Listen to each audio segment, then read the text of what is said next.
মানুষের চাওয়াটা চাওয়া নয়, আল্লাহ যেটা চায় সেটাই হয়। আমার বক্তব্যের বিষয় বর্তমান মুসলিমদের অধঃপতন ও তার কারণ। আমার যেটা বিষয় আমি এখানে এসে এখন বুঝতে পারলাম, কিন্তু আমি গাড়িতে আসার সময় থেকে শুরু করে আর এখানে খাওয়া দাওয়া করে রেস্ট করা থেকে এই পর্যন্ত আমি কিন্তু নিজেও ভেবে ভেবে আসছি যে আজকে এই বিষয়টাই বক্তব্য রাখবো, অথচ এখানে দেখছি তাই। যাই হোক, তাহলে আলহামদুলিল্লাহ, আল্লাহ মনে হয় আমাকে আগে থেকে এটা প্রস্তুতি করাচ্ছিলেন, যেটা তুমি প্রস্তুতি করো সাদলি চকে কি এটাই বলতে হবে। তা আমি খুব অল্প বিদ্যার মানুষ, সব থেকে বড় আমার সমস্যা আমি খুব অল্প বিদ্যার মানুষ, মানে জ্ঞান বুদ্ধি খুব কম। তারপরেও আমি একজন বক্তা, আর বক্তা হতে গেলে মারাত্মক জ্ঞানের প্রয়োজন হয় না।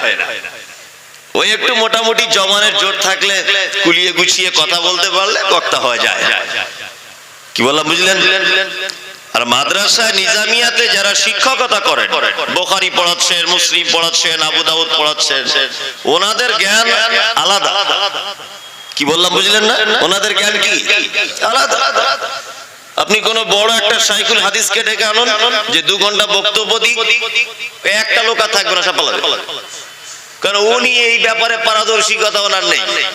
আর আপনি আমাকে যদি বলেন কালকে বুখারী দার্স করাতে হবে, ওটা আমার চাকা জাম হয়ে যাবে।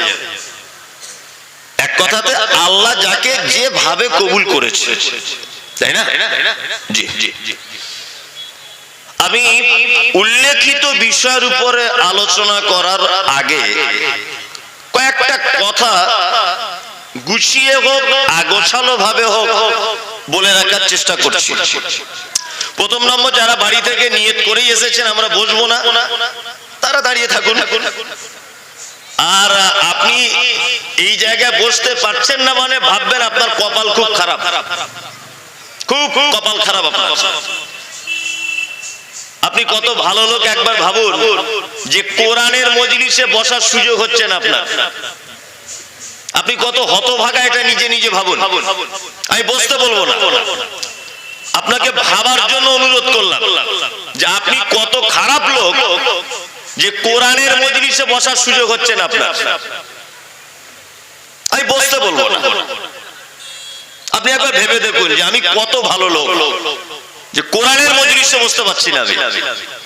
আর কোথায় বসবেন? এমনি তো পিছনে দেয়াল থেকে গেছে, আর কোথায় বসবেন?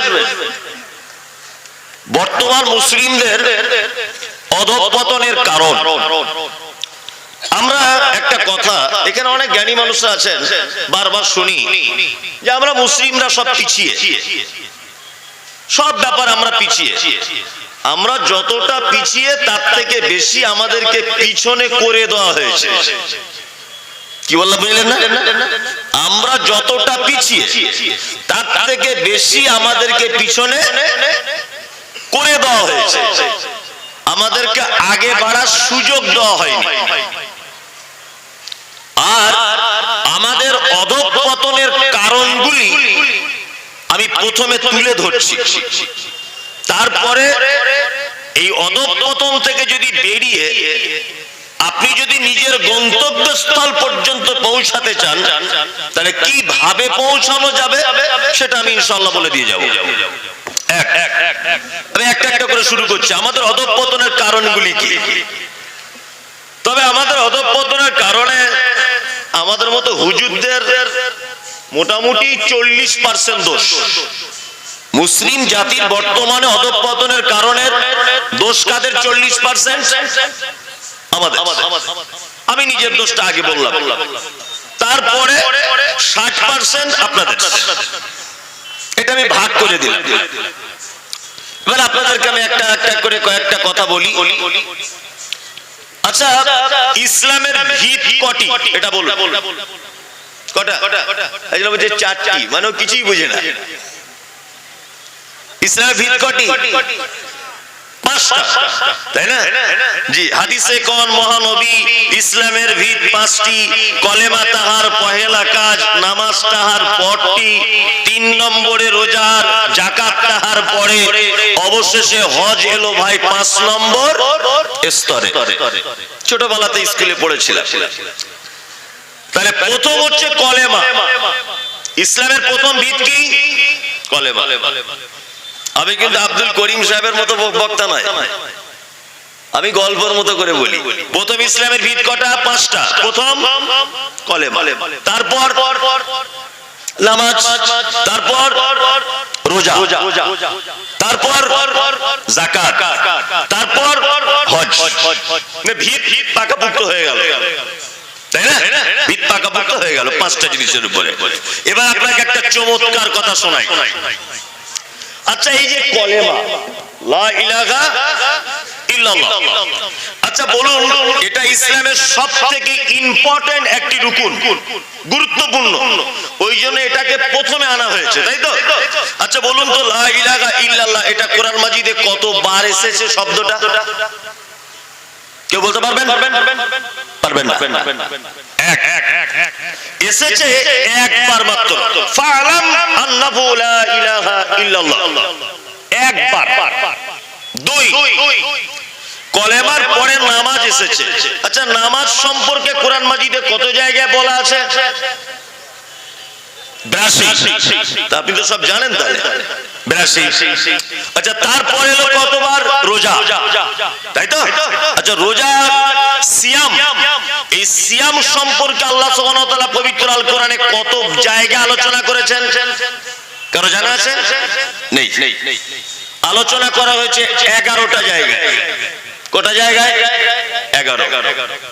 তারপরে এলো যাকাত, তাই তো?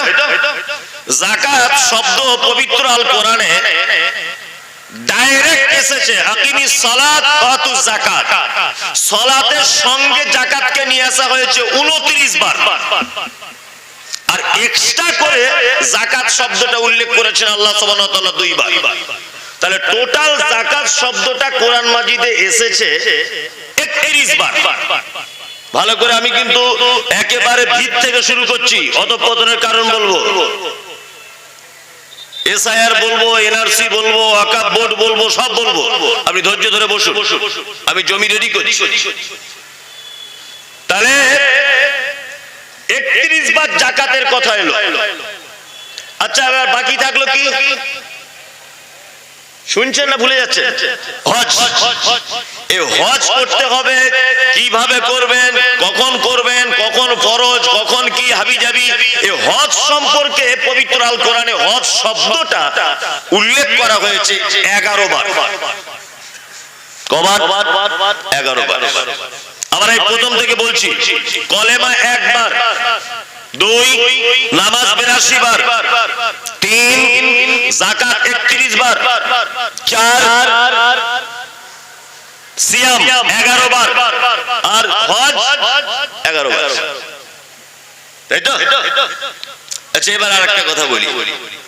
আচ্ছা বলুন তো, শিক্ষা, দিনের জ্ঞান অর্জন করা বা শিক্ষা অর্জন করা, এটা সুন্নত, নফল না ফরজ? কোনটা?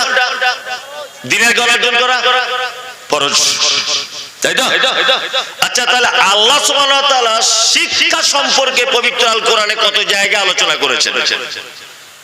আপনি এখন গুগলে সার্চ করুন, 770 জায়গায় কোরআন মাজিদে শিক্ষায় শিক্ষিত হতে হবে এবং শিক্ষা সংক্রান্ত আলোচনা করা হয়েছে 770 বার। কতবার? 770 বার। এইবার একটা কথা আপনাদেরকে জানতে হবে। আচ্ছা বলুন তো, নামাজ একটি ইবাদত, নামাজ একটি ইবাদত। আচ্ছা বলুন তো, নামাজ আগে না শিক্ষা অর্জন করা আগে? কোনটা বলুন? শিক্ষা অর্জন করা কোনটা? শিক্ষা। নামাজ 4 রাকাত যোহরের ফরজ। এখন হাত কান পর্যন্ত তুলবেন না গলার এইরকম ভাবে ধরবেন, না নাভির নিচে বাঁধবেন, না নাওয়াইতু আন উসাল্লি পড়বেন, এই যে পদ্ধতি শিক্ষা, এটা আগে জানা দরকার আছে না নেই? আছে আছে। তার মানে ইসলামের সর্বশ্রেষ্ঠ এবং সর্বাধিক আলোচিত যে বিষয় সেটা হচ্ছে শিক্ষা, তাই তো? এবার এই জায়গাটা এখানে থাক। এবার আমি চলে যাচ্ছি পৃথিবীর ১৫০০ বছর আগেকার ইতিহাসে।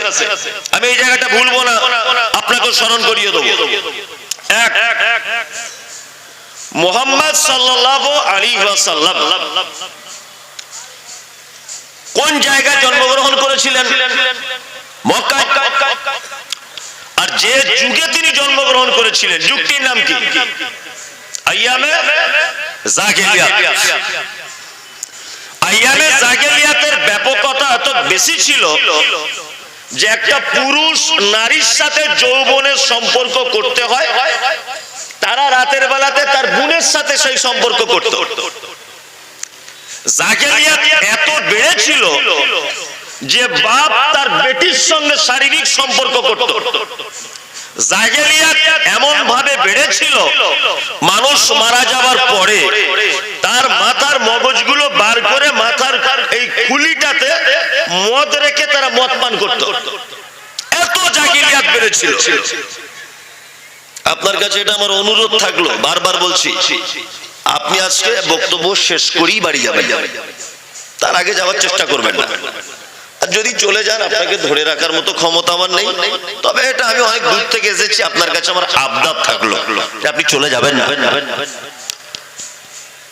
এরকম একটা কঠিন অন্ধকারে নিমজ্জিত জাতির কাছে মুহাম্মদ সাল্লাল্লাহু আলাইহি ওয়াসাল্লামকে পাঠানো হয়েছিল। আর আল্লাহ নবী সাল্লাল্লাহু আলাইহি ওয়াসাল্লাম যে সময় তিনি পৃথিবীতে এসেছিলেন, মূলত সেই সময় 4টি পাপ ছিল সবথেকে বড় পাপ। কটি পাপ? 4টি। 1 ব্যভিচার, 2 চক্রবৃদ্ধি হারে সুদ, 3 মদ পান, 4 গোত্রীয় ঝামেলা, বংশে ঝামেলা। এই 4টে পাপ ছিল তখনকার দিনের সব থেকে বড় খতরনাক পাপ। আল্লাহ নবী সাল্লাল্লাহু আলাইহি ওয়াসাল্লাম নবুয়তি লাভ করেছিলেন কত বছরে? 40, তাই না? এই 40 বছর আগেকার ঘটনাগুলো আমি বলছি, আমি এখনো পর্যন্ত 40-এর পরের কিছু বলিনি। 40-এর আগে আল্লাহ নবী সাল্লাল্লাহু আলাইহি ওয়াসাল্লাম ছোট থেকে ছিলেন ভদ্র, নম্র, কোমল, মিষ্টি ভাষী। কি বললাম বুঝলেন না? তিনি ছোট থেকে অন্যায়ের বিরুদ্ধে বলিষ্ঠ কণ্ঠে প্রতিবাদ জানাতেন। ছোট থেকে তিনি ছিলেন গরিবের বন্ধু, ছোট থেকে তিনি ছিলেন অভাবীদের বন্ধু, ছোট থেকে তিনি ছিলেন বিধবাদের পাশে দাঁড়ানোর এক প্রাচীর।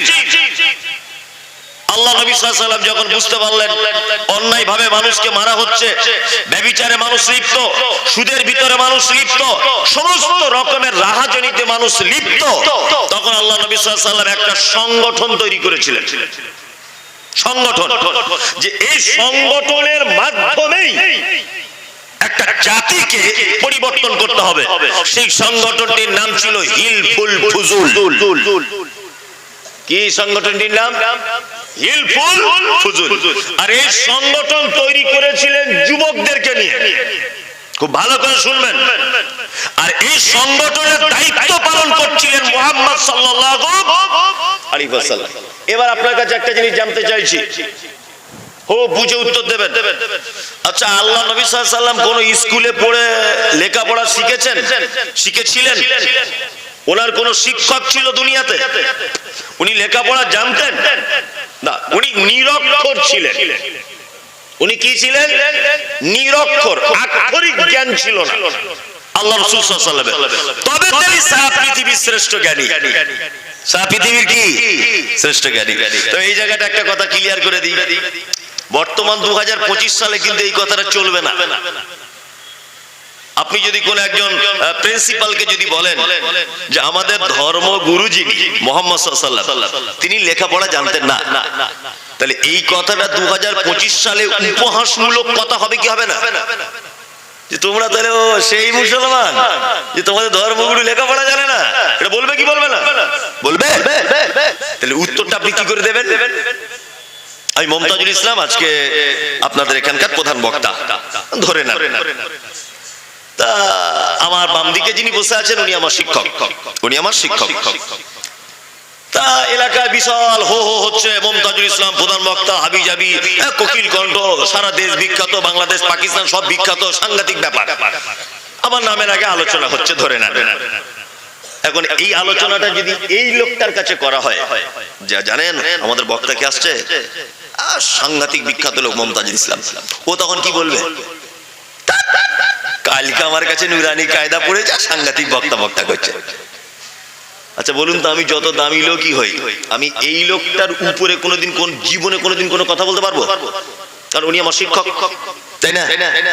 তাহলে মুহাম্মদ সাল্লাল্লাহু আলাইহি ওয়াসাল্লামের শিক্ষক দ্বারা যদি আল্লাহর শিক্ষায় শিক্ষিত করতেন, তা আর শিক্ষক ধরে নেন আবু জেহেল।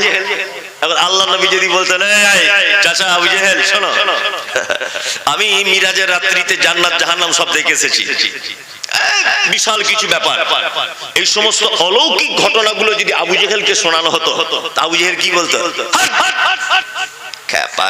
কালকে আমার কাছে এবিসিডি পড়ছিলে, আজকে তুমি মিরাজ থেকে ঘুরে আসছো। আচ্ছা বলুন, আল্লাহ নবী যদি শিক্ষক পৃথিবীতে থাকতো, তাহলে মুহাম্মদ সাল্লাল্লাহু আলাইহি ওয়াসাল্লামের থেকে তার সম্মান বড় হতো না ছোট হতো? বড় হতো।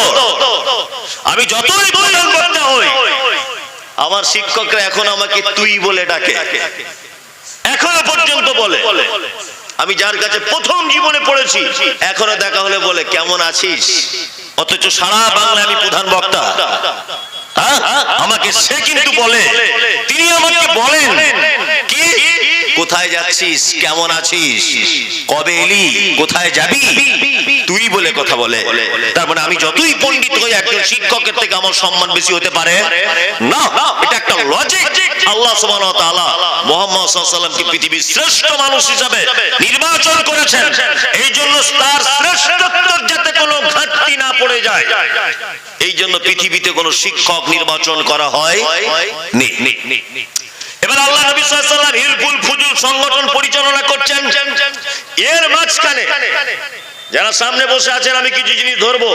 এর মাঝখানে আল্লাহ নবী সাল্লাল্লাহু আলাইহি ওয়াসাল্লাম চলে গেলেন মক্কা থেকে 3.5 কিলোমিটার দূরে একটি পাহাড়টির নাম হচ্ছে জাবালে নূর।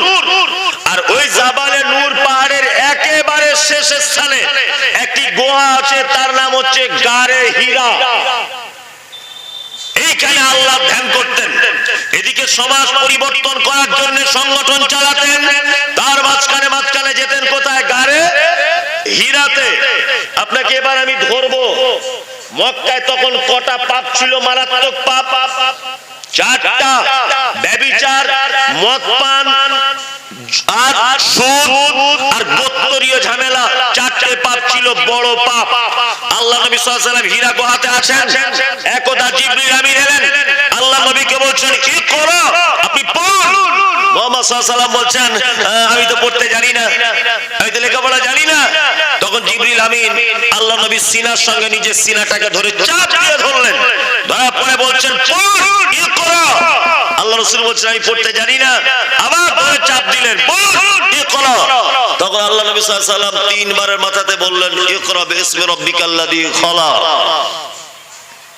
কোরআনের আয়াত অবতীর্ণ হলো, প্রথম আয়াত অবতীর্ণ হলো। এবার আপনাদের কাছে আমার জানতে ইচ্ছা করছে, মক্কা সবথেকে তখনকার দিনে 4টে বড় পাপ, ব্যভিচার, সুদ, গোত্রীয় ঝামেলা এবং মদ পান। তা পবিত্র আল কোরআনে আল্লাহ সুবহানাহু ওয়া তাআলা প্রথমে এই আয়াত অবতীর্ণ করতে পারতেন। মুহাম্মদ সাল্লাল্লাহু আলাইহি ওয়াসাল্লাম আপনি ঘোষণা করে দেন সুদ হারাম, গরিব মানুষরা বিপদে পড়ে যাচ্ছে। আপনি বলুন ব্যভিচার হারাম, মা তার সম্ভ্রমকে নষ্ট করছে, বেটি তার আত্মসম্ভ্রমকে নষ্ট করছে তার পিতার কাছে, বোন তার আত্মসম্ভ্রম বাঁচাতে পারছে না তার ভাইয়ের কাছে, ব্যভিচার হারাম। আপনি এই ঘোষণাটা আগে করুন। 3 মদ হারাম, এটা আপনি মক্কার মানুষদেরকে জানান। আপনি বলুন তাদেরকে গোত্রীয় ঝামেলা নিষিদ্ধ। কোন আয়াত অবতীর্ণ হলো না। আয়াত অবতীর্ণ হলো কি? ইকরা, পড়াশোনা করুন। মানে আল্লাহর নবী যে সমাজ পরিবর্তন করার চেষ্টা করছিলেন, আল্লাহ ডেকে গাড়ে হীরাতে গিয়ে বলছে মুহাম্মদ সাল্লাল্লাহু আলাইহি ওয়াসাল্লাম সমাজ পরিবর্তন করার জন্য সংগঠন তৈরি করেছো, তুমি তো লেখাপড়া জানো না। তার মানে তোমাকে আগে পড়তে হবে, আগে পড়ো, আগে কি করো, পড়ো, আগে তুমি নিজে পড়াশোনা করো, তারপর জাতিকে সংশোধন করবে। তার মানে একটা জাতির অধঃপতনের তলদেশ থেকে তাকে যদি পৃথিবীর সুপ্রিম পাওয়ার পর্যন্ত পৌঁছাতে হয়, একটা মাত্র জিনিস সব থেকে বেশি কাজ করবে, তার নাম শিক্ষা। শিক্ষা ছাড়া কোন জাতির পরিবর্তন আসতে পারে না। এই দেখুন তার জ্বলন্ত প্রমাণ। আল্লাহ মুহাম্মদ সাল্লাল্লাহু আলাইহি ওয়াসাল্লামকে বলছেন, আপনি জাতিকে পরিবর্তন করতে চাইছেন, আপনার তো লেখাপড়া জানা নেই, আপনি প্রথমে জ্ঞান অর্জন করুন, তারপরে জাতিকে পরিবর্তন করবেন। তার মানে একটা জাতির অধঃপতন থেকে উঠে আসার, অধঃপতনের তলদেশে চলে যাওয়ার মূল যে কারণ, সেই কারণটা হচ্ছে তাদের ভিতরে শিক্ষা না থাকা। কি বললাম বুঝতে পারছেন? এবার আপনাদেরকে একটা খুব আক্ষেপ করে কথা বলি, আক্ষেপ করে। শিক্ষা সম্পর্কে কোরআনে কতবার বলা হয়েছে বললাম?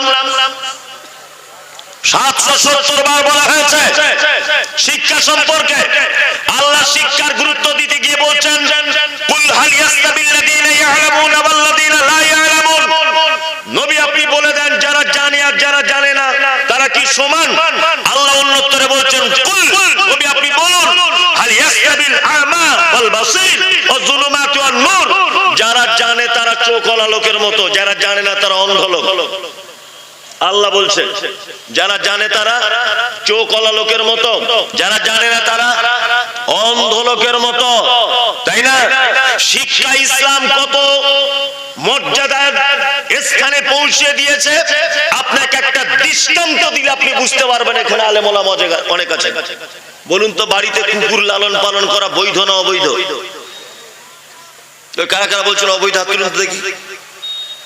আর কেউ ভয়ে তুলবে না, যে যদি গোলমাল হয়ে যায়, তাই না?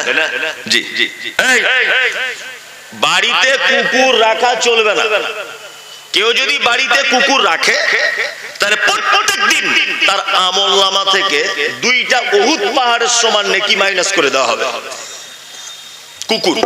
কুকুর রাখা তাহলে চলবে না। তবে তবে তবে প্রশিক্ষণ প্রাপ্ত কুকুর যদি হয়, যে ঘরের মুরগি দেখলে ধরে না, আর পরের মুরগি দেখলে ধরতে চলে যায়, ঘরের লোককে ডেকে ডাকে না, অন্য লোক দেখলে কামড়াতে যায়। ভালো করে বুঝবেন, এইরকম কুকুর, ট্রেনিং ওয়ালা কুকুর, শিক্ষিত কুকুর, যাকে শিক্ষা দেওয়া হয়েছে, এইরকম কুকুর যদি হয়, আপনার ধানের মানে পালুইটা চৌকি দেওয়ার জন্য ব্যবহার করতে পারেন। আপনার গোট ফার্ম আছে, ছাগলের ফার্ম আছে, ওইটা চৌকি দেওয়ার জন্য ব্যবহার করতে পারেন। আপনার বাগানটা নিরাপত্তার জন্য তাকে কাজে লাগাতে পারেন। আপনার বাড়ির সিকিউরিটির জন্য তাকে কাজে লাগাতে পারেন। ইসলাম পারমিশন দিয়েছে। ইসলাম শিক্ষার গুরুত্ব দিতে দিতে শিক্ষিত কুকুরকে পর্যন্ত সম্মানের আসনে বসিয়েছে। ইসলাম শিক্ষার গুরুত্ব দিতে গিয়ে শিক্ষিত কুকুরকে পর্যন্ত সম্মানের চেয়ারে বসিয়ে দিয়েছে। ভেবেছেন এটা? ভেবেছেন? আর আপনি হচ্ছেন সেই বাপ, 12 বছরের ছেলে, 12 বছরের ছেলে, আপনার ছেলেকে পাঠিয়ে দিলেন রাজমিস্ত্রি কাজ করাতে। ও তো এমনিতে পাছার চামড়া উঠে যাবে বাইরে গেলে। আজকে আমি আজকের কথা বলছি, আজকে আমি 1 সপ্তাহ ফারাক্কার কোন একটা হোটেলে আছি। ফারাক্কা মানে মালদা জেলায় জলসা হলে ওখানে আমি ঘাটি গেড়ে একটা লজ ভাড়া নিয়ে থাকি। বাড়ি আমার কলকাতা, অনেক দূরে যাতায়াত করা। আজকে ফারাক্কাতে 10টার দিকে আমার কি মন হলো, ঘুম থেকে উঠে আমি ফারাক্কা প্ল্যাটফর্মের দিকে একটু ঘুরতে গেছি, যে মনটা একটু ফ্রি হোক, ঘুরি। সকালের দিকে ঘুরতে গেছি, তো একটা ছেলে আমার কাছে ভিক চাইছে। একটা ছেলে আমার কাছে ভিক্ষা চাইছে। ছেলেটার বয়স 8 বছরের মতো হবে, আমার একটা আইডিয়া, 8 বছর। আমার কাছে ভিক্ষা চাইছে, আমাকে 5 টাকা দাও, কিছু খাবো। আমি হাতটা ধরলাম, তোর নাম কি? তোর নাম কি? তাহলে আমার নাম কি, মোহাম্মদ আজিজ নাকি একটা নাম বললো।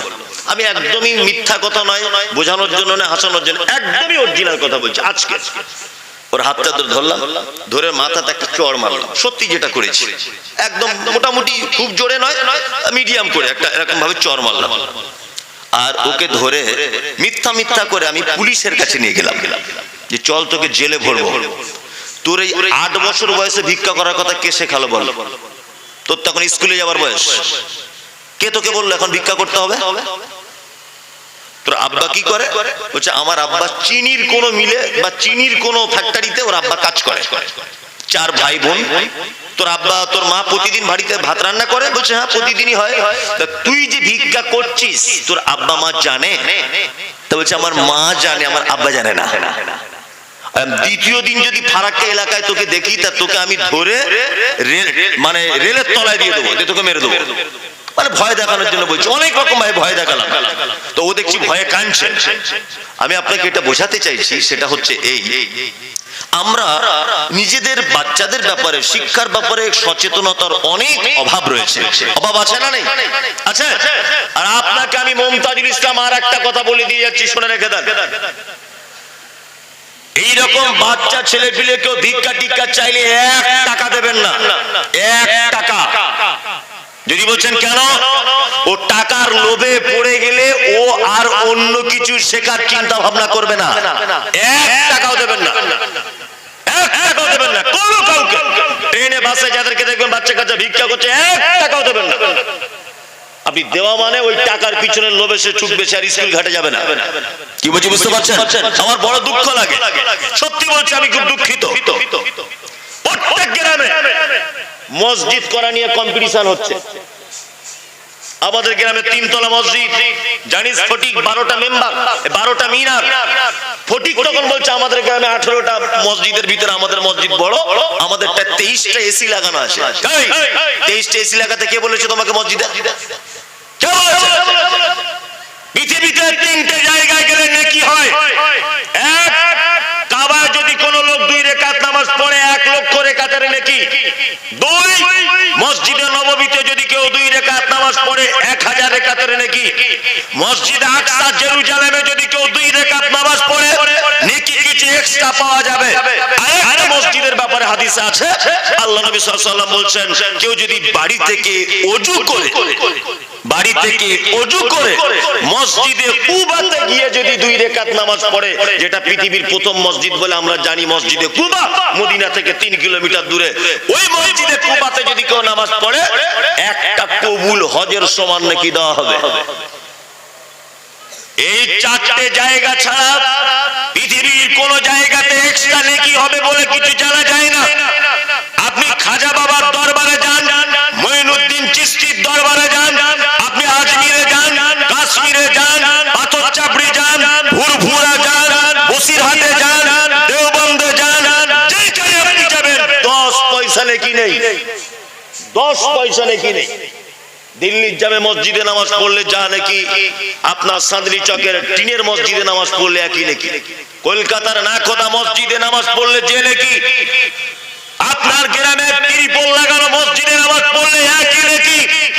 নামাজ পড়তে টাইম লাগে কতক্ষণ? মাত্র 10 থেকে 12 মিনিট।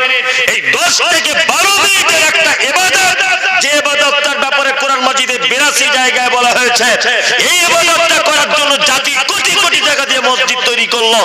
অথচ যে ইবাদতের ব্যাপারে কোরআনের 770 বার বলা হয়েছে, সেই জাতি এখনো পর্যন্ত একটা উন্নত মানের নিজের গ্রামে শিক্ষার জন্য জাতির সামনে একটা স্কুল উপহার দিতে পারে না।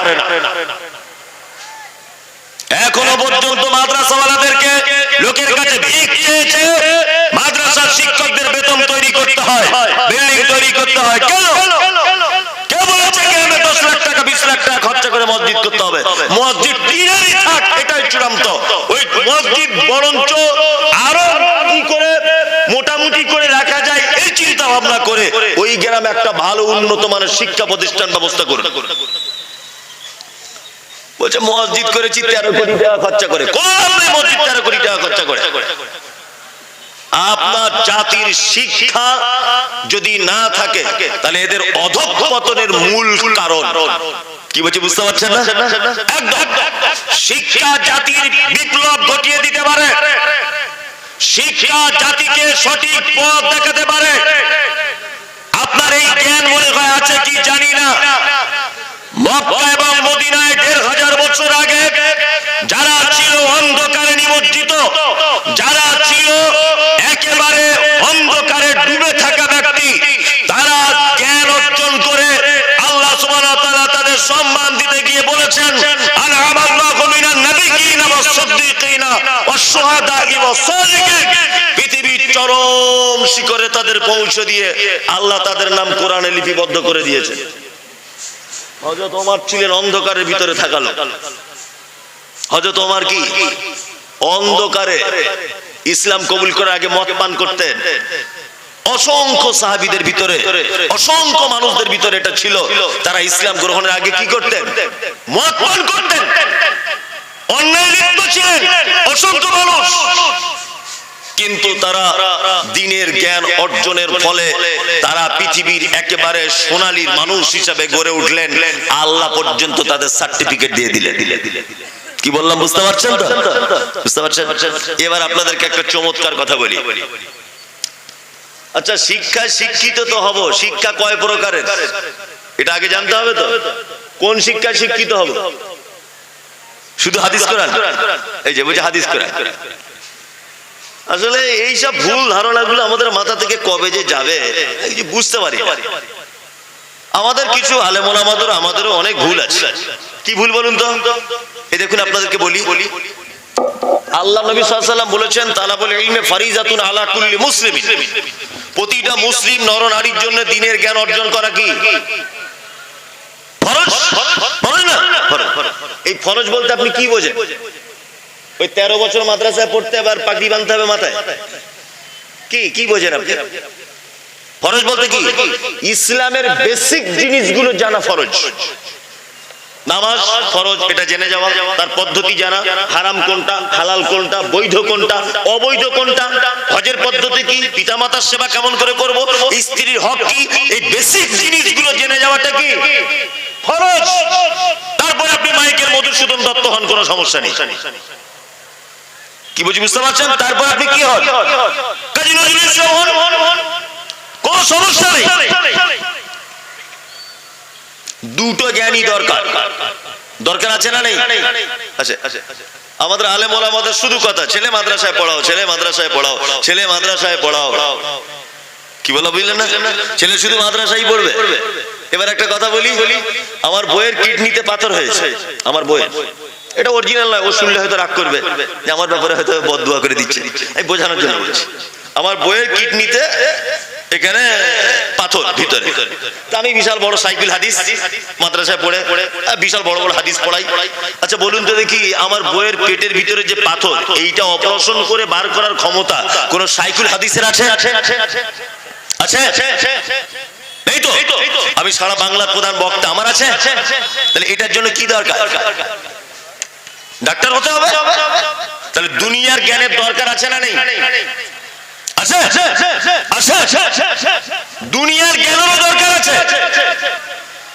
আপনার ছেলে একদিকে যেমন শিখবে আলিফ বা তা সা, আপনার ছেলে আর একদিকে তেমন ভাবে শিখবে অ আ ক খ এ বি সি ডি, সব কিছুর প্রয়োজন আছে, সমানভাবে প্রয়োজন। তাছাড়া তো আপনি দুনিয়াতে বাঁচতে পারবেন না। বাঁচতে পারবেন? আশ্চর্যকর কথা বলি, বিজ্ঞানের সঙ্গে কোরআনের কিছু সংঘর্ষ আছে। সংঘর্ষ আছে না নেই? আছে। যদি আপনার ছেলে শুধু যদি জেনারেল লাইনে পড়াশোনা করে আর কোরআনের জ্ঞান যদি না থাকে, তবু আপনার ছেলে বেঈমান হয়ে যাবে। ভালো করে বুঝবেন। আবার আপনার ছেলে শুধু যদি সাইকুল হাদিস হয়ে যায়, দুনিয়ার কোনো জ্ঞান যদি না থাকে, তবু দুনিয়াতে চলা বড় মুশকিল। মুশকিল কি মুশকিল নয়? মুশকিল। কোরআন বলছে মানুষকে তৈরি করা হয়েছে মাটি থেকে। কি দিয়ে? মাটি থেকে। আর বিজ্ঞান কি বলছে? বানর থেকে। চার্লস ডারউইনের থিওরি বলছে বানর থেকে মানুষ হয়েছে, তাই না? বলছে না? তাহলে কোরআনের সঙ্গে চার্লস ডারউইনের থিওরির মিল আছে? আছে না? এখন আপনার ছেলে শুধু যদি জেনে শিক্ষিত হয়, তাহলে ও এটা জানবে যে মানুষ হয়েছে বানর থেকে বিবর্তন হয়ে, ওটা জেনে বসে থাকলো। তাহলে এইটা জানা অবস্থা যদি ও মৃত্যুবরণ করে, তাহলে ও বেঈমান হয়ে মারা যাবে কি যাবে না? বলুন। যাবে? যাবে। তার মানে সাথে সাথে ওর কোরআনের জ্ঞানও দরকার। আমি মাঝে সাঝে অবাক হই, যদি আমি চার্লস ডারউইন যদি বেঁচে থাকতেন, আমি ওনার সঙ্গে একবার দেখা করতাম যে আল্লাহ কি আপনার মাথাতে মগজ দেয়নি? আপনি বললেন বানর থেকে মানুষ হয়েছে। আর এখনো মাঝে সাঝে অবাক হই, এমবিবিএস ডাক্তার দেখাতে গেছি, সে যেখানে বসে আছে তার পিছনে দেখছি একটা ক্যালেন্ডার, ক্যালেন্ডারে দেখছি সব ছবি আঁকা আছে, একজন এরকম করে আছে, তারপরে একজন এরকম করে আছে, তারপরে একজন গড়িয়ালের মতো, তারপরে একজন শিম্পাঞ্জির মতো, তারপরে আর একজন দেখছি বানরের মতো, তারপরে দেখছি একজন মানুষ। এই ক্যালেন্ডার দেখেন আপনারা? এই ক্যালেন্ডার দেখতে পাওয়া যায় না? তো মনে মনে ভাবি ডাক্তার তো ডাক্তারের মাথাতে কি মগজ নাই? এই ক্যালেন্ডার রাখে, মানে ডাক্তারও বোঝাতে চাইছে বিজ্ঞানের এই চার্লস ডারউইনের থিওরিটাকে, যে দেখো ক্যালেন্ডারে মানুষ আগে এরকম ছিল, তারপরে এই হলো, তারপরে এই হলো, তারপরে এই হলো, তারপরে এই, তারপরে মানুষ হলো। বুঝাচ্ছে না? বুঝাচ্ছে। আমার বাড়িতে একটা গাই গরু আছে, গাই গরু, তা 1 কেজি করে দুধ হয়, দেশি গরু তো ওই জন্য 1-1.5 কেজি দুধ হয়। তা আমার স্ত্রী আমাকে বলছে যে এত কম দুধে তো হবে না, এটা ছেলে আর মেয়েরই হয়ে যায়, তা আমরা কি খাবো? তা ডাক্তারকে বলে দেখুন না, যদি একটা জার্সি বাছুরের ব্যবস্থা করা যায়। জার্সি গরু বুঝেন তো? বুঝেন? তা আমি ডাক্তারকে বলে, এখানে একজন পশু ডাক্তার রয়েছেন, উনি আমার সঙ্গে কথা বলছিলেন। তা আমি একটা পশু ডাক্তারকে জিজ্ঞেস করে বলছি, ভাই আমার দেশি গরুর পেট থেকে জার্সি গরুর বাছুর পাওয়া যাবে? ডাক্তার বলছে ইজি ব্যাপার, কোনো ব্যাপারই না, পাওয়া যাবে। আচ্ছা বলুন তো, দেশি গরুর পেট থেকে জার্সি গরুর ইনজেকশনের মাধ্যমে যে বাচ্চা হচ্ছে এখন প্রজনন, এইটা সম্ভব না অসম্ভব? সম্ভব। সম্ভব না? সম্ভব। আপনি যদি ইন্ডিয়ান গরুর পেট থেকে বাংলাদেশের কোন গরুর জাতের যদি আপনি তার বীর্য ইনজেকশনের মাধ্যমে তার ভিতরে পুশ করেন, এটা সম্ভব না অসম্ভব? সম্ভব। এবার আমার মেয়ে একটু কাঁদছিল, কাঁদতে কাঁদতে বলছে আব্বা একটা কথা বলবো। বলছি কি মা বলো? বলছে একটা হরিণের বাচ্চা এনে দাও না আব্বা, খেলা করবো। বলছি দেখ মা, হরিণ তো সরকারি ভাবে ধরা নিষেধ, আর কোন জায়গায় গরু হাটে বিক্রিও হয় না, তা আমি এখন কি করবো বল, কি করবো বল? তা আমার স্ত্রী, মেয়েদের তো এমনি মাথা মোটা, তা আমার স্ত্রী তখন বলছে আচ্ছা দেশি গরুর পেট থেকে তো জার্সি গরুর বাছুর হলো, তা ডাক্তারকে বলে যদি একটা হরিণের ইনজেকশন দেওয়া যায়, হরিণের বাচ্চা হবে না? বলছে হরিণের বাচ্চা সম্ভব নয়। তবে ডাক্তারকে, আমি তো জানি কি হবে ঘটনা, ডাক্তারকে ফোন করে বলছি ডাক্তার আমার মেয়ে খুব কাঁদছে, আপনি যদি একটু হরিণের ইনজেকশন কোথা থেকে ব্যবস্থা করে গরুর পেটে পুশ করতেন, আর হরিণের বাচ্চা হতো। আচ্ছা বলুন, এটা কিয়ামত পর্যন্ত সম্ভব না অসম্ভব? অসম্ভব। অসম্ভব। গরুর পেট থেকে অস্ট্রেলিয়ান গরু সম্ভব, গরুর পেট থেকে ভিয়েতনামের গরু সম্ভব, গরুর পেট থেকে বাংলাদেশের কোন প্রজাতির গরু সম্ভব, মানে ওর ভিতরের পার্টস যেটা আছে সেটা গরু তৈরি হওয়ার পার্টস। আপনি যদি মনে করেন হাতির বাচ্চা নেব, সম্ভব নয়। চার্লস ডারউইন এর কথা বলে কি করে যে বানর থেকে মানুষ হয়েছে? বানর একটা আলাদা প্রাণী, ওর পেট থেকে কিয়ামতের আগের দিন পর্যন্ত যত বাচ্চা জন্ম হবে সব বানরই হবে, মানুষ হবে না। আমি বলছি বানর পরিবর্তন হতে হতে হতে হতে মানুষ হয়েছে। চার্লস ডারউইন যদি এটা 200 বছর আগে তথ্য দেয়, তাহলে 200 বছর পর থেকে নিয়ে এই পর্যন্ত সুন্দরবনের একটা বানর মানুষ হলো না কেন? কেন হলো না? তার মানে এই তত্ত্ব একেবারে ডাঙা, মিথ্যা, ভুল, পচা, একেবারে মানে অযৌক্তিকর একটি কথা। এবার আপনাকে যেটা বলছি, আপনার ছেলে যদি শুধু স্কুলে পড়ে, তার যদি দিনের জ্ঞান যদি না থাকে, তাহলে বলুন আপনার ছেলে মানুষ কি দিয়ে তৈরি হয়েছে তার সত্যতার ব্যাপারে জানতে পারবে কি পারবে না? পারবে না। কোরআন বলছে ওর নাম যিশু, কোরআন বলছে ওর নাম ঈসা, স্কুলে পড়ানো হচ্ছে ওর নাম যিশু। কোরআন বলছে ওর মায়ের নাম মারিয়াম, স্কুলে পড়ানো হচ্ছে মায়ের নাম ম্যারি। কোরআন বলছে ওর জন্ম হয়েছে বাইতুল লাহাম, স্কুলে পড়ানো হয়েছে জন্ম হয়েছে বেথলেহেম। বলুন আপনার ছেলে যদি জানে ওর নাম যিশু, কোরআন বলছে ওর নাম ঈসা, আপনার ছেলে যদি জানে ওর মায়ের নাম ম্যারি, কোরআন বলছে মায়ের নাম মারিয়াম, তাহলে বলুন দেখি কোরআনের সঙ্গে এই তথ্য সংঘর্ষ হচ্ছে কি হচ্ছে না? হচ্ছে। আপনার ছেলে যদি শুধু স্কুলে পড়ে তো ঈমান নিয়ে বাঁচতে পারবে না, বেঈমান হয়ে মৃত্যুবরণ করবে। আবার আপনার ছেলে যদি শুধু কোরআন নিয়ে বসে থাকে, শুধু যদি আপনার ছেলে মাদ্রাসায় পড়া লোক হয়, তাহলে ওর ভিতরেও দুনিয়াবি কোন জ্ঞান সহজে খুঁজে পাওয়া যাবে না। এইবার আপনাকে একটা কথা বলি, কোরআনের জ্ঞান মানে গন্তব্য স্থলে পৌঁছানো। কোরআনের জ্ঞান মানে কোরআনের জ্ঞান জান্নাত পর্যন্ত নিয়ে যাবে। কোরআনের জ্ঞান মানে আপনি এখান থেকে হাওড়া যাবেন, এটা আপনার দিক নির্দেশনা, যেখান থেকে কলকাতার হাওড়া আপনাকে যেতে হবে। আর দুনিয়াবি শিক্ষা মানে হাওড়া যাবেন কি সেবারে বলুন, হেঁটে যাবেন? কেউ কলকাতা এখানে হেঁটে যান? যান না তো? কিসে যান? ট্রেনে, বাসে, চার চাকাতে, তাই না? এইটার নাম হচ্ছে জেনারেল শিক্ষা। জেনারেল শিক্ষা মানে কোরআনের শিক্ষা আপনার গন্তব্যস্থলে পৌঁছাবে। কিন্তু এই গন্তব্যস্থলে পৌঁছানোর জন্য যে উপকরণগুলো লাগে, এই যে ট্রেন, এই যে বাস, এই যে রেলের পাটি, এই যে ইলেকট্রিক ব্যবস্থা, এই যে বাঁশির সিস্টেম, এই যে সিগন্যালের সিস্টেম, এগুলো সব কোন জ্ঞানে? এই যে, তার মানে দুটোরই দরকার আছে না নেই? আছে। এই দুটোই আমাদের ভিতরে নেই, দুটোই আমাদের ভিতরে নেই। আল্লাহ ওই জন্য আক্ষেপ করে বলছেন, ইন্না আরাজনাল আমানাতা আলাস সামাওয়াতি ওয়াল আরদি ওয়াল জিবাল ফাবাইনা আইয়ামিল্লাহা ওয়া আশফাকনা মিনহা ওয়া হামালাহাল ইনসান ইন্নাহু কানা জালুমান জাহুলা। আল্লাহ বলছে, কোরআন অবতীর্ণ করতে চেয়েছিলাম প্রথমে আসমানের কাছে। এই আসমান, তুমি এর দায়িত্ব নিবা? তা বলছেন আমি নিব না। দুই, জমিনকে বললাম জমিন নিবা? বলছে নিব না। পাহাড় তুমি নিবা? না, আমি নিব না, দায়িত্ব এ খুব কঠিন দায়িত্ব। আল্লাহ বলছে আশফাকনা মিনহা ওয়া হামালাহাল ইনসান ইন্নাহু কানা জালুমান জাহুলা। অবশেষে কোরআন অবতীর্ণ করলাম মানুষ্য জাতির কাছে। আর যাদের কাছে অবতীর্ণ করা হলো এদের আবার দুটো গুণ, এক এরা জাহেল, আবার দুই এরা জালেম। জাহেল কাকে বলে? জাহেল মানে যারা কোরআনের শিক্ষা অর্জন করে না, এর সংস্পর্শে আসে না, এরা হচ্ছে জাহেল। জালেমকে যারা এটা অধ্যয়ন করার পরে মান্যতা দেয় না, এরা হচ্ছে জালেম, অত্যাচারী। দুটোই আমাদের ভিতরে আছে না? তাহলে জাতির অধঃপতনের মূলে কি? এতক্ষণ কি বললাম? শিক্ষা। শিক্ষা না থাকার কারণে, তাই না? আর কি কারণ আছে? আর একটা কারণ হচ্ছে নিজের অস্তিত্বকে ভুলে যাওয়া। আমাদের আর একটা কারণ কি? নিজের অস্তিত্ব ভুলে যাওয়া। আচ্ছা, আপনি জীবনে দেখেছেন যে কোন কুকুর খেতে পাচ্ছে না, না খেতে পেয়ে আপনাদের মাঠের ধান গাছগুলো সব খেয়ে নিচ্ছে? জীবনে দেখেছেন না? ও যদি না খেতে পেয়ে মারা যায় তবুও কোনোদিন ধান গাছ খাবে না, কারণ ওটা ওর বৈশিষ্ট্যের বাইরে। জীবনে কোনোদিন কোনো গরুকে দেখেছেন যে বিয়ে বাড়ি প্যান্ডেলের তলায় গিয়ে গোশ ভাত খেয়ে নিচ্ছে? ও না খেয়ে মরে যাবে, কিয়ামত পর্যন্ত খাবে না, তবুও কাজ করবে না। করবে? করবে না, কখনোই করবে না।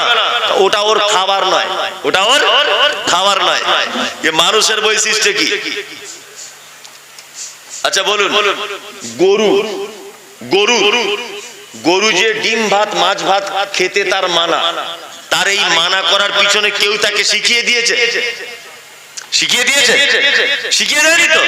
না, ওর রব আগে থেকে ওকে সেটিং করে দিয়েছে, তুই এইগুলো খাবি না, এইগুলো খাবি। কি বললো বুঝলেন? হাঁস মুরগি গরু ছাগল সবাই কিন্তু হাদিস এবং কোরআন মেনে চলে না? আল্লাহ গরুকে বলেছে তুই ঘাস খাবি, ও ঘাস খায়। বাঘকে বলেছে তুই মাংস খাবি, ও মাংস খায়। আবার শ্রীগালকে বলেছে তুই ফটিকদের মুরগি ধরে খাবি, ও তাই করে। ভালো করে বুঝবেন, তার মানে ও যা খায় তার বাইরে কিছু খায় না। আর মানুষের কথা বলি, আল্লাহ বলছে ইয়া আইয়ুহাল্লাযীনা আমানু, তোমরা যারা ঈমান নিয়ে এসেছো, ইন্নামাল খামরু ওয়াল মাইসিরু ওয়াল আনসাবু ওয়াল আজলামু রিজসুম মিন আমালিশ শাইতান ফাজতানিবুহু লাআল্লাকুম ইয়াকিলুন।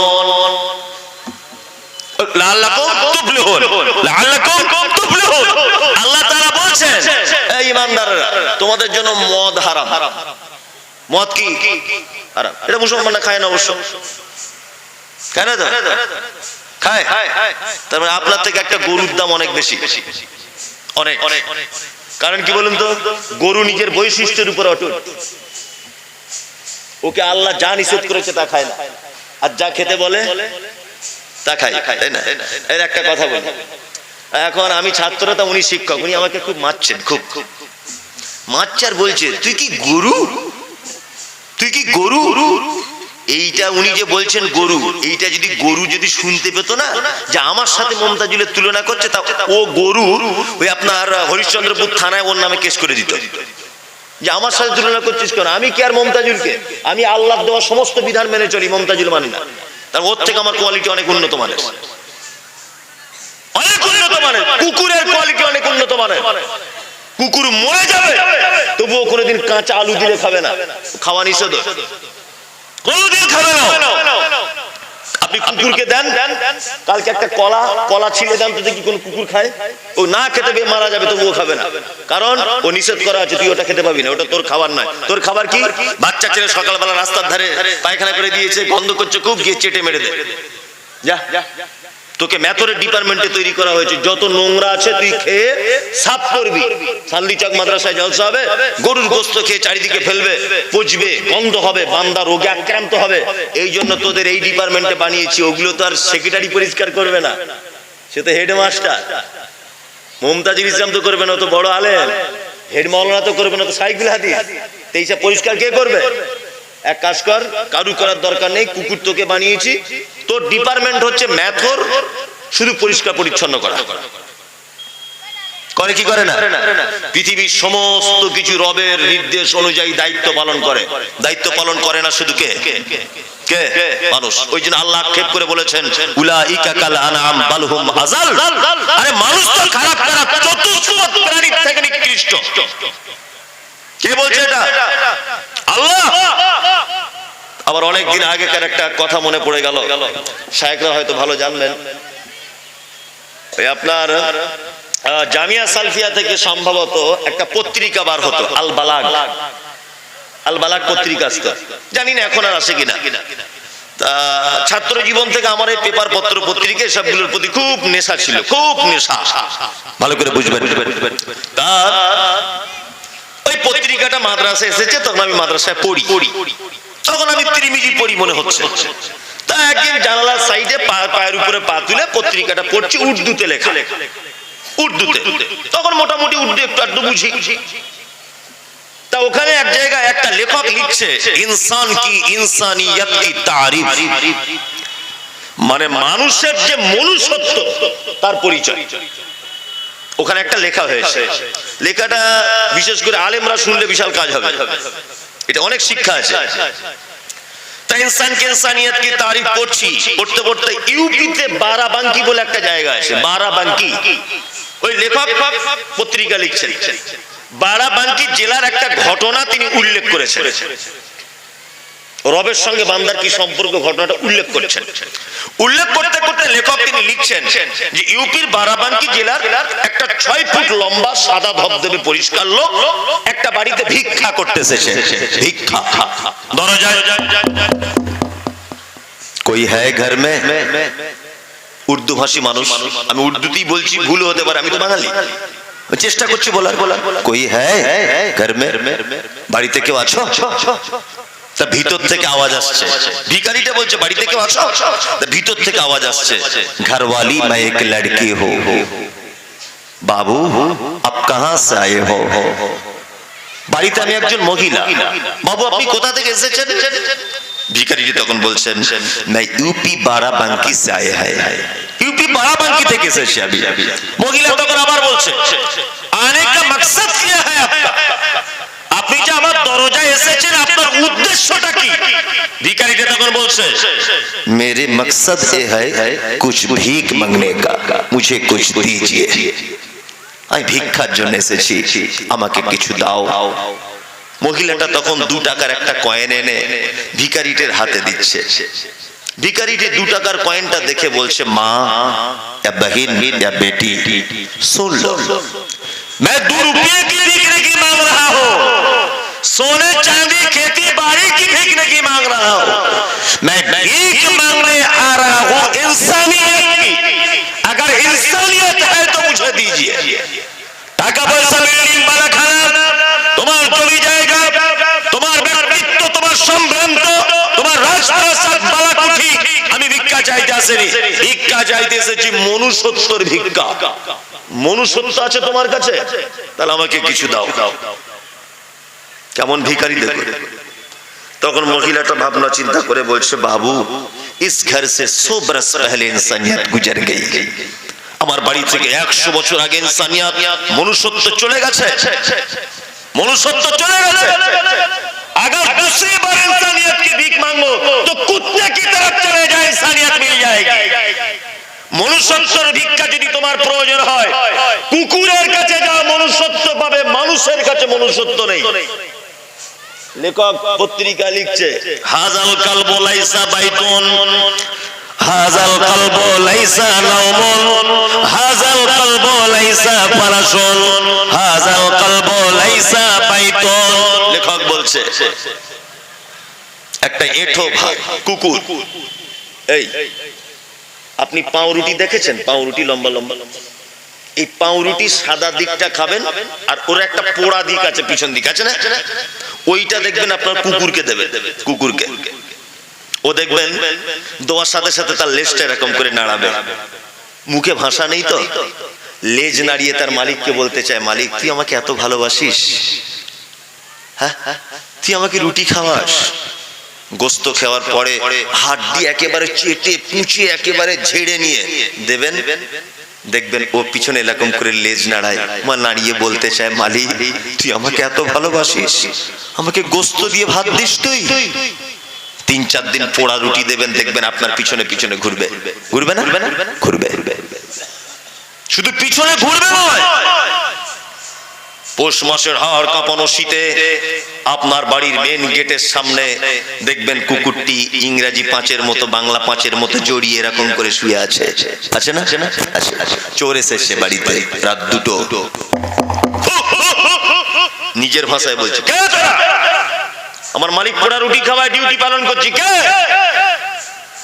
হাড্ডি দেয়, কে তোরা? চোর যখন তালা ভাঙছে, ক্যার করে তালা ভাঙছে, ও তখন একা সামলাতে না পেরে সব কুকুরকে এক জায়গায় করে দিয়ে নিজের ভাষায় বলতে চায়, আয় তোরা আয়, আমার মালিককে মারতে এসেছে। করে না? করে। লেখক কি বলছে? হাজাল কলবু লাইসা বাইতুন, কুকুর এমন এক প্রাণী তার নির্দিষ্ট থাকার কোনো ঘর নাই। হাজাল কলবু লাইসা ফারাশুন, আপনি আপনার বিবি ছপ্পর খাটের উপরে, গদির উপরে, নরম বালিশের উপরে মাথা দিয়ে শুয়ে আছেন, ঘরের ভিতরে হিটার জ্বলছে, আর গরমের দিন হলে বাড়ির ভিতরে এসি চলছে, আর আপনার আঁটু ভাত আর আপনার পোড়া রুটি খেয়ে দায়িত্ব পালন করছে কুকুর। হাজাল কালবু লাইসা নাওমুন, আপনি 12টা বাজলে ঘুমিয়ে যান, 9টা বাজলে ওঠেন, আপনার নির্দিষ্ট ঘুমানোর টাইম আছে। কিন্তু লেখক বলছে কুকুর এমন এক প্রাণী, নির্দিষ্ট ঘুমানোর তার ব্যবস্থা নাই।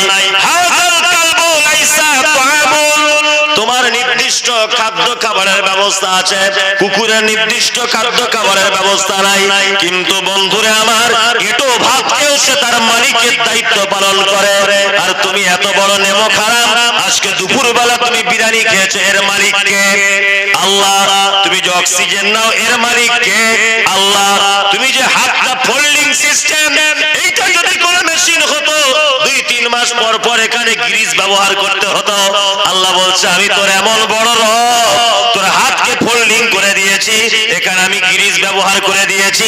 কিয়ামত পর্যন্ত যদি তোর হায়াত যদি আমি দিই, তাহলে দ্বিতীয় কোনদিন আর গ্রিজ ব্যবহার করা লাগবে না।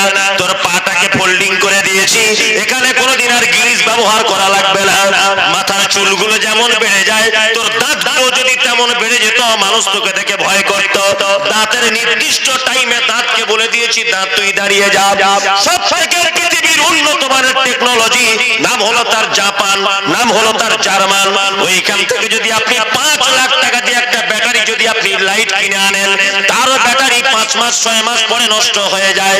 যদি চার্জারের লাইট কিনে আনেন, 2-4 মাস পরে তার চার্জার নষ্ট হয়ে যায়।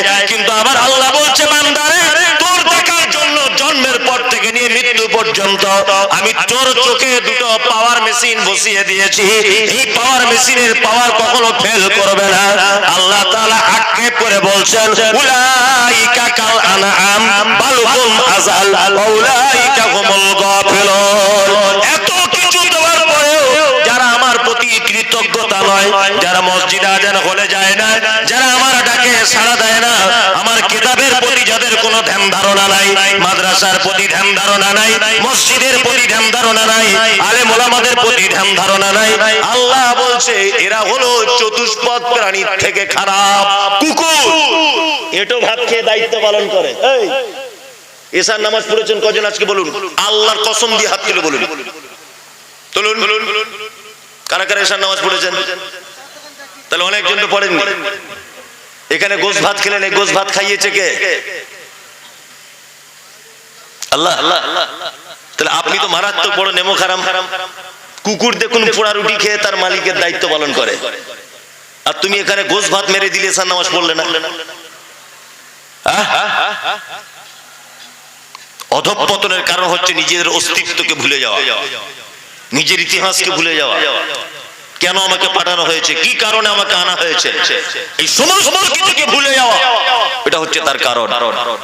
অনেক কারণ আমাদের অধঃপতনের। এইবার আপনাকে বলছি এই কারণ থেকে বাঁচবেন কিভাবে। এই আপনারা একটা প্রশ্ন করছে, উত্তর দেন তো আপনারা ভালো করে। এইখান থেকে এই যে ক্যামেরাটা আছে এইটা ধরে নেন একটা নদী বা খাল, ভালো করে বুঝবেন, বা একটা কূপ, পানির কূপ। এর গর্ত হচ্ছে 1000 ফুট ধরে নেন। মুসলিমদের বর্তমানে বাঁচার পথ বলছি, এটা কত ফুট? 1000 ফুট তলায় গভীর, আর এইটার ডিসটেন্স ধরে নেন 10 ফুট। আর এইখান থেকে এইখান পর্যন্ত ঠিক একটা লতা পাতা গাছ লতিয়ে লতিয়ে মাথা থেকে ওই মাথায় গিয়েছে। আচ্ছা এখন আপনাকে যদি আমি বলি যে এই লতা পাতাটা ধরে বা তার উপরে বসুন, নিচে কিন্তু 1000 ফুট গর্ত। আচ্ছা বলুন তো বসতে পারবেন? কলিজা কানা হয়ে যাবে না? আর ছিঁড়ে গেলে বিপদ রে, একেবারে 1000 ফুট গর্তে চলে যাবো। আচ্ছা বলুন তো পৃথিবীতে একটা প্রাণী আছে সে বসতেও পারে, বসে বসে দোল খেতেও পারে, গান গাইতেও পারে, একদম বিন্দাস। বলুন তো কোন প্রাণী? বলছে হনুমান। হনুমান ওই লতা পাতায় বসতে পারে? একটু ভেবে চিনতে বলো। কি পাখি? কি পাখি? কারণ পৃথিবীতে একটা প্রাণী আছে যে কখনো কারোর উপরে নির্ভরশীল নয়, ডালের উপরে নির্ভর করে না। ডালের উপরে নির্ভর করে, ডাল ভেঙে গেলেই কি আর ডাল থাকলেই কি, ডানা আছে উড়ে পালাবে, তাই না? ডানা আছে উড়ে পালাবে। বানর, হনুমান, মানুষ ডালের উপরে নির্ভরশীল। ডাল ভেঙে গেলে ওর কোমরের হাড্ডি ভেঙে যাবে, তাই না? কোমরের হাড্ডি ভেঙে যাবে। পাখি একটা মাত্র প্রাণী যে কখনো অপরের প্রতি নির্ভরশীল নয়।